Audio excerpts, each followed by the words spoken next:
Olá pessoal, sejam muito bem-vindos ao nosso primeiro Teologos. Tudo bem, Silas? Tudo bem, Leandro? Tudo jóia. Gente, é o seguinte. Bom, o que é o Teologos exatamente? O Teologos é uma iniciativa da Igreja Presbiteriana Comunidade Oz, aqui na cidade de Osasco. Aquilo que ministramos no domingo, a mensagem de domingo, a gente chega aqui no Teologos para aprofundar um pouquinho mais, para entender um pouquinho mais o que está por trás, sabe, cavar um pouco mais da mensagem bíblica para vocês. Então, gente, fique conosco até o final desse encontro, desse primeiro Teologos. E o primeiro é aquela coisa, né, gente? É especial. E, puxa, para começar, nós temos uma pergunta de um dos membros da igreja, comunidade. Mas antes de respondermos essa pergunta, a gente está falando sobre o Evangelho de João e nós vamos passar todo mês de julho, agosto, até o final do ano, vamos trabalhar com o Evangelho do apóstolo João. E, Silas, acho que para começar, né? Para a gente entender um pouquinho mais a série, a mensagem, vai a grande pergunta: quem foi João? Esse João é o Batista ou não é o Batista? Quem que é exatamente esse João aí? Esse João Batista, eu tenho a suspeita que muitos podem pensar que ele pode ser presbiteriano. Meu Deus do céu. Será, rapaz? Será? O Batista está falando, não o João que escreveu o Evangelho. Não, o outro João. O Batista é Batista. Ele é Batista. Ah, tá. Ele é Batista. Ele é Batista. Então provavelmente é presbiteriano. Porque com a profundidade dele, do nosso contexto, como sempre puxando uma sardinha para nós, mas tudo bem, né? João. Quem é João?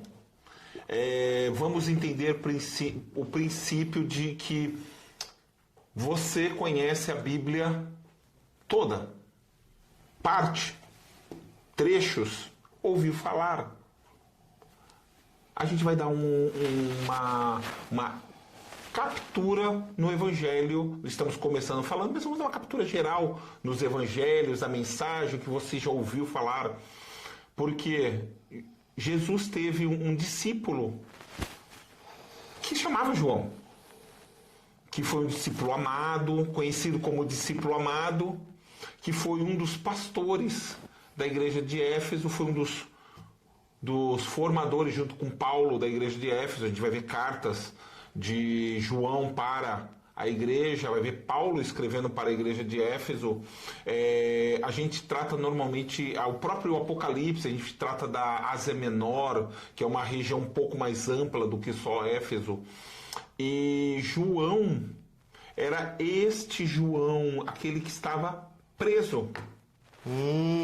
É o João do Apocalipse, não é o João, é o João, discípulo amado, que é citado muito. E isso daí é para te incentivar a ler o texto. Ler o Evangelho de João, você vai ver que vai ter sempre a citação do discípulo amado, que deitou no colo de Jesus, que estava muito presente na crucificação, ele estava junto com Maria, e que ele recebeu de Jesus exatamente para cuidar da mãe dele. Então você tem essas identificações no texto, porque a gente acaba entendendo quem é esse João, discípulo, mas muito mais que discípulo, apóstolo João. Boa. E olha só, né, pessoal, porque João fala o propósito do Evangelho, o propósito dele ter escrito o Evangelho, está lá em João 20:31. Para que vocês creiam. E ele começa diferente dos outros evangelistas, né? Dos outros que escreveram Mateus, Marcos, Lucas. Ele começa do princípio, não do nascimento de Jesus, ou do princípio do ministério público de Jesus, mas do princípio de tudo. Ele começa com antes da criação.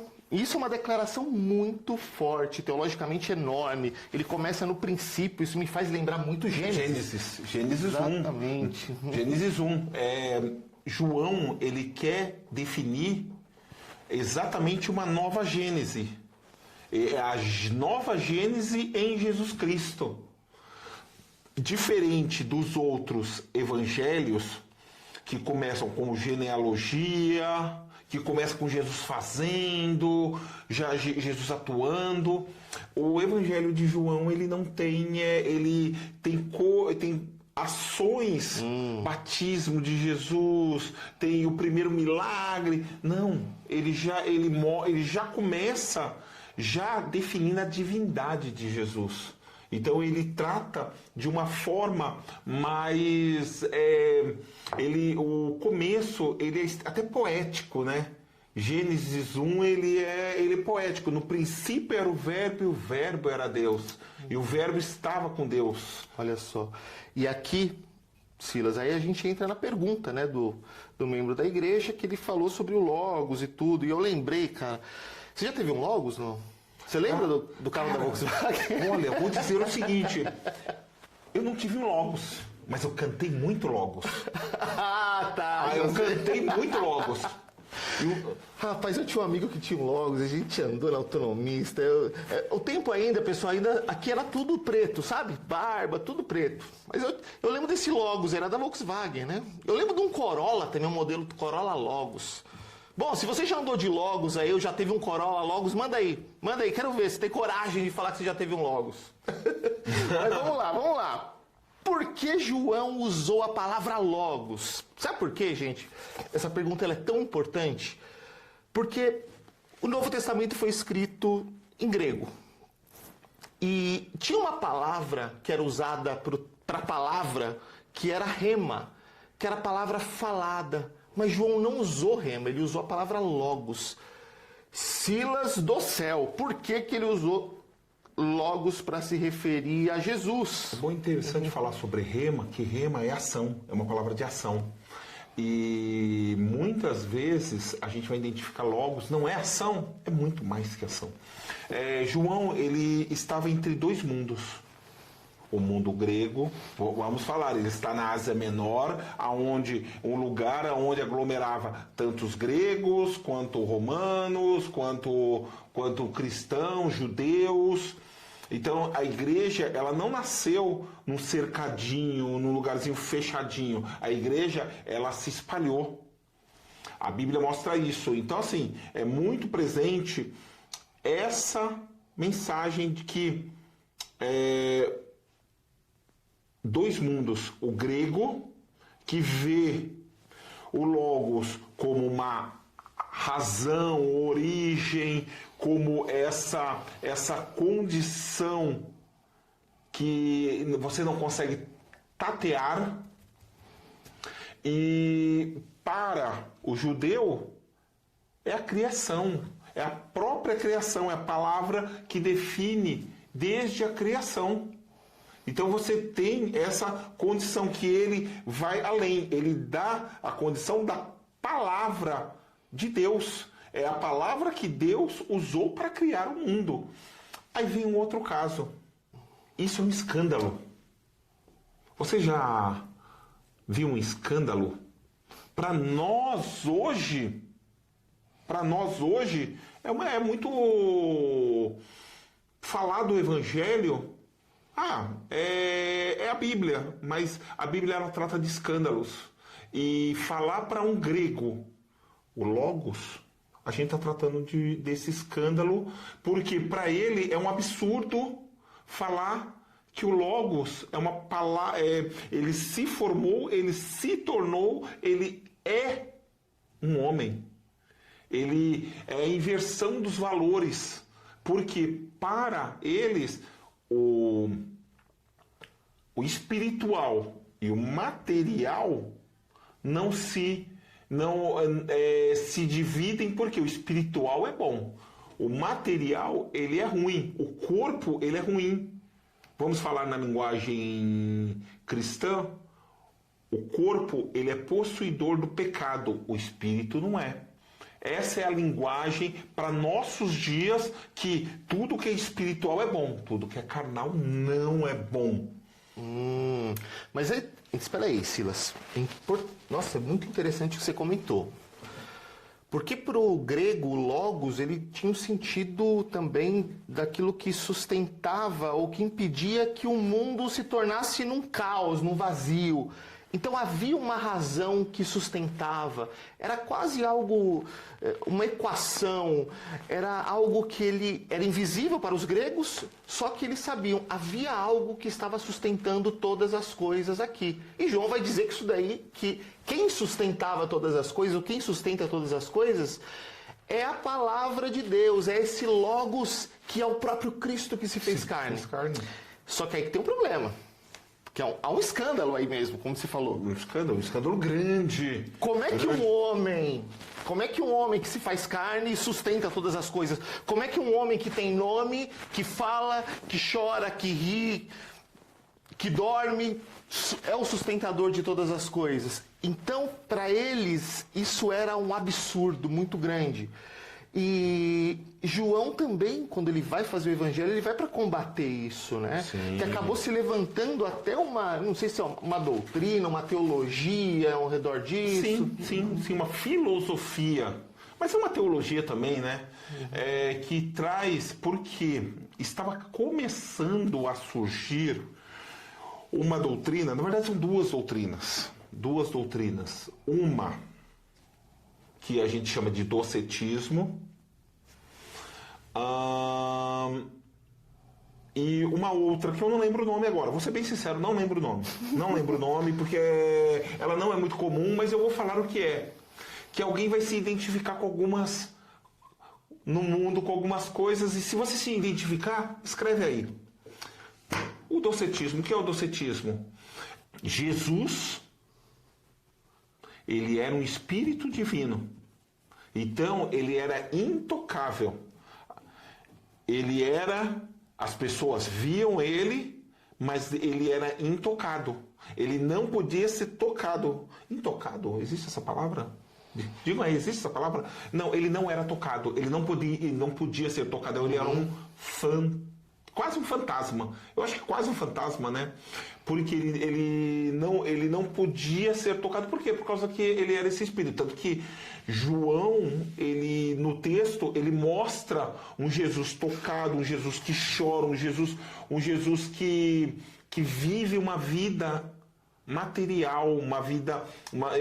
ele é espiritual, só que ele também tem essas dimensões carnais. Ele é humano.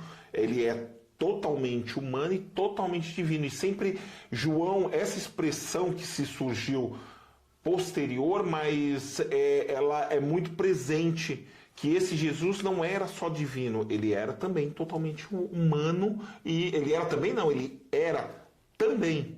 Ele era os dois ao mesmo tempo. E ele mostra isso ao longo do texto, para combater exatamente esse movimento que tinha, enquanto existe um outro movimento também do gnosticismo. O gnosticismo não eram muitos movimentos que defendia que Jesus, ele nasceu homem. Aí no batismo, sabe lá o João Batista que a gente falou, o Batista? Sim. O Batistão. Na hora do batismo, o símbolo da pomba é que um espírito entrou em Jesus. O espírito de Jesus, desse Jesus Cristo, entrou e habitou ele. Então esse Cristo estava em Jesus. Olha só, ele estava em Jesus e na crucificação esse espírito saiu. Então João, ele coloca muito isso, não é uma mistura, não é uma confusão, mas sim é um único ser. E quando ele fala do Logos, ele fala isso: o próprio Deus habitou entre nós. É esse Jesus. Ele começa já... Sabe aquele filme? Você gosta de filme, né? Sabe aquele filme? Alguns. Sabe aquele filme de suspense? Sabe aquele filme de suspense? Que eu amo filme, eu sou cinéfilo, eu amo filme. Às vezes eu assisto 2, 3, 4 vezes o mesmo filme, porque eu vou tirando conclusões, até comédia romântica. Até comédia romântica. Meu Deus do céu. Até comédia Faz romântica. tempo que eu vi a última, acho que eu nem lembro mais. Não, até comédia. Eu assisto e eu quero compreender toda a construção. Mas eu não quero falar desse filme, eu quero falar do suspense. Sabe aquele suspense que você vai assistindo e você quer chegar no final e descobrir quem é que vai casar com a pessoa ou quem é o assassino, os desfechos, como vai se resolver essa conclusão, essa história, tudo? Pois é. João coloca isso no começo. O final está no começo. Porque quando ele fala do Logos, ele já está dando o final da história.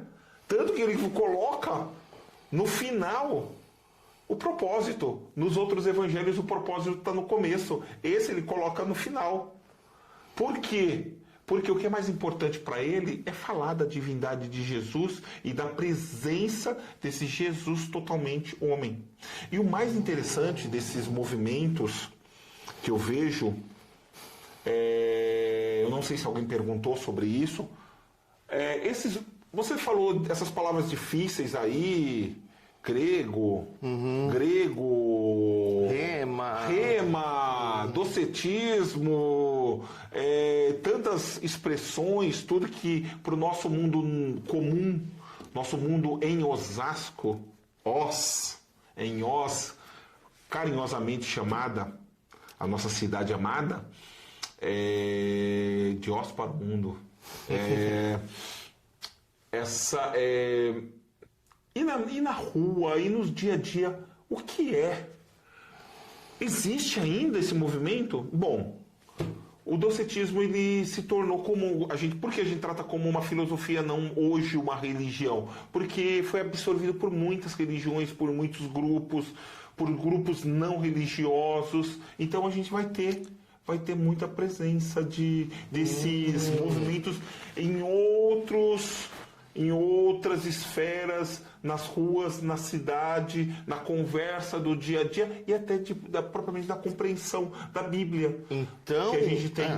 Então, Silas, o que é importante aqui a gente pensar, talvez, sobre isso, se João precisou combater a realidade de um movimento que cria que Jesus não se tornou carne. E João começa dizendo também, em João 1, que ele se fez carne, ele habitou entre nós. Isso é muito importante. Porque se Deus não se fez carne, e se aquele Cristo que foi na cruz, ele foi feito de nuvem, ou era um fantasma, não há salvação para ninguém. Sim. Porque não há um representante. Aí que está o ponto, Silas. A gente fala de docetismo, é uma palavra que talvez muitos não conheçam. Pela primeira vez você ouviu isso. Mas toda vez que talvez eu vou pensar em Jesus apenas como um símbolo, apenas como uma energia positiva. Não, Jesus foi alguém que é uma força do universo, ele está em tudo, mas não é ninguém específico, aí eu tenho um problema. Ou apenas como Jesus, com uma inspiração moral. Mas se a nossa crença em Jesus Cristo não está amparada nas Escrituras que dizem que Jesus é aquele que é Deus, que se fez carne, que habitou entre nós, que morreu naquela cruz como totalmente homem, sentiu as dores, sentiu a ferida aberta, a cruz do Calvário, ao terceiro dia ressuscitou, e ele ressuscitou e incorporou e encarnou novamente no seu corpo de homem, porque ele não é só o Deus que se tornou Espírito e está à direita do Pai, mas ele é aquele que habitou a nossa carne e continua sendo o Deus que é totalmente homem, que é totalmente Deus. E isso dá isso mostra também que Cristo é aquele que sofreu. Sim. É aquele que padeceu como um homem. Nunca falhou, mas que sentiu na pele a dor dos nossos pecados. Né? Isso é muito importante. E é bom ressalvar também uma coisa que é interessante. Interessante não, acho que é importante a gente ressalvar. prática da espiritualidade na modernidade. Quando eu falo modernidade, na modernidade líquida, tá? No mundo que a gente vive, o mundo hoje que nós vivemos. Essa expressão de viver, de olhar a sociedade como eu faço, eu aconteço, eu resolvo, me dá a impressão que quando começa, e essa nova Gênese traz isso muito presente, eu vou chamar de nova Gênese porque no princípio ele traz isso, que o Deus habita entre nós, está entre nós. Ele traz uma outra verdade também. Não foi um Deus que criou o mundo simbolicamente, algo que nós não cremos, simbolicamente em 6 dias, e no descanso ele abandonou e deixou nas nossas mãos. Um Deus que, agora está na mão de vocês. Segue para frente, pega essa bola, falando em Copa, pega essa bola, toca para frente e que é de vocês. Quando fala sobre o habitar, que ele habitou, essa palavra é muito forte, porque ele está falando de colocou uma tenda. Sim. Ele colocou uma tenda e morou entre nós, ele esteve presente entre nós. Então, as dores que nós sofremos, o sofrimento que nós temos, ele não é algo que esses grupos defendiam, e hoje essa visão entre as pessoas tem, é que o sofrimento ele está fora da carne, então eu tenho que viver combatendo esse sofrimento, vivendo essa luta, essa batalha espiritual. É uma batalha espiritual, entre aspas, porque existe uma batalha espiritual, sim, mas essa batalha espiritual, ela é eu contra eu, minha carne contra meu corpo. Nós somos um ser único e Jesus, ele, quando encarnou, Deus estava lá no céu de boa? Não. Ele estava cuidando de nós, ele estava olhando por nós, ele estava presente, mas ele veio para a nossa realidade, ele nasceu, sofreu, passou por esse mundo, como homem, totalmente Deus, não pecou e a morte não pôde o suportar. E a salvação, ela vem disso, que a morte não suportou. E João vai dizer, né, que nele estava a vida, e essa era a luz dos homens. Porque algo que a gente comentou também, Sim. a gente refletiu no domingo, diz respeito a isso, diz respeito a... Quando a gente não reconhece quem Cristo é, e quem sustenta a nossa vida, a gente vai buscar a nossa própria sustentação. Sim. E a gente busca em nós mesmos. É a autonomia do eu. Eu crio meu chão, eu crio minha sustentação, eu vou criar, só que de baixo, e a gente vai buscar que o nosso sustento venha do trabalho, que o nosso sustento venha das nossas relações também, as nossas faltas, os nossos anseios. Então a gente coloca no outro, que o outro seja o meu chão. Sim. Na relação, no filho, no trabalho, assim por diante. Só que por baixo de tudo isso, sempre haverá um vazio. Sim. Quando a gente não olha para quem é realmente o chão, quem é o caminho, onde a gente pode caminhar. E quando vem o desemprego, quando vem alguma situação, a gente vai sofrer, mas a gente não perde o chão, porque nele estava a vida e nele foram feitas todas as coisas. Eu e você também. E pessoal, você que está aqui nos acompanhando, está até aqui com a gente, por favor, curta a nossa página, curta as redes sociais, o nosso YouTube, vai lá, dá um joinha, compartilha, é o primeiro ainda, a gente, cada dia mais e mais, a gente quer oferecer um conteúdo muito interessante para cada um de vocês, tá bom? E se você quer nos conhecer também, você vem nos visitar. Sim. Aos domingos, nós estamos, vai ter algum lugar aí o endereço da igreja, mas aos domingos, pertinho da prefeitura, quero te conhecer também, tá bom? Olha, Silas, outro ponto aqui, talvez a gente já chegando para o final, Sim. foi que a gente falou sobre a questão, como eu disse para você, né? E se Jesus é o Logos que resolve tudo, de fato, né? Ele é a razão para todas as coisas e tudo, né? Algo importante talvez para a gente refletir. Porque talvez alguém te pergunta, poxa, se ele é a luz dos homens, por que tanta gente ainda está no escuro, sabe? Por que ainda tem guerra, ainda tem injustiça? Será que isso não seria uma prova de que a luz não veio de verdade? Porque João, quando ele diz sobre a luz, ele também não está dizendo que as trevas ali naquele momento acabaram. Mas ele falou algo muito importante, que as trevas não prevaleceram. Sim.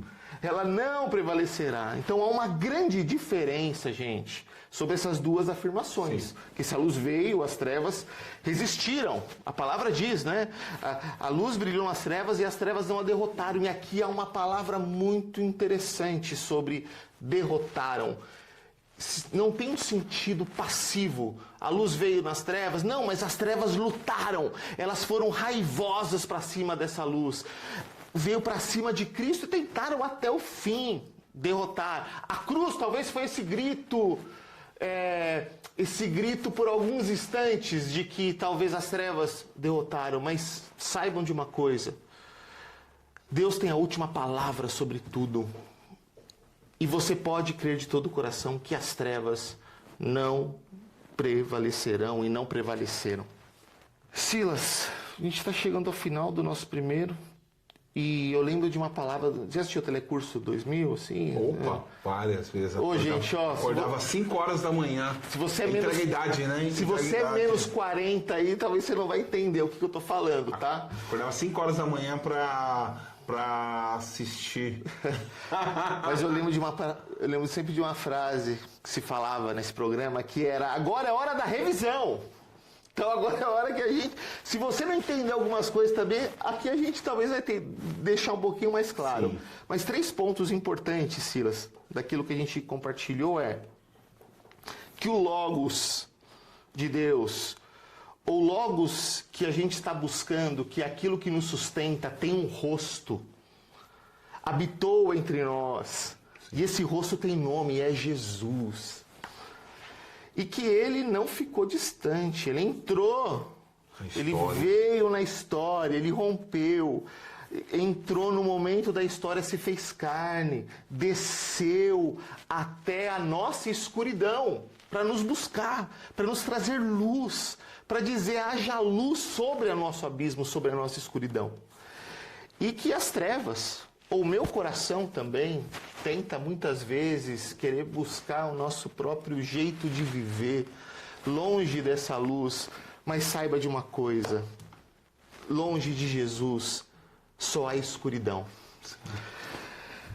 E você pode descansar nessa certeza de que ainda que a gente passa por lutas ou dificuldades, pode descansar que a luz prevalece sobre as trevas. Sim.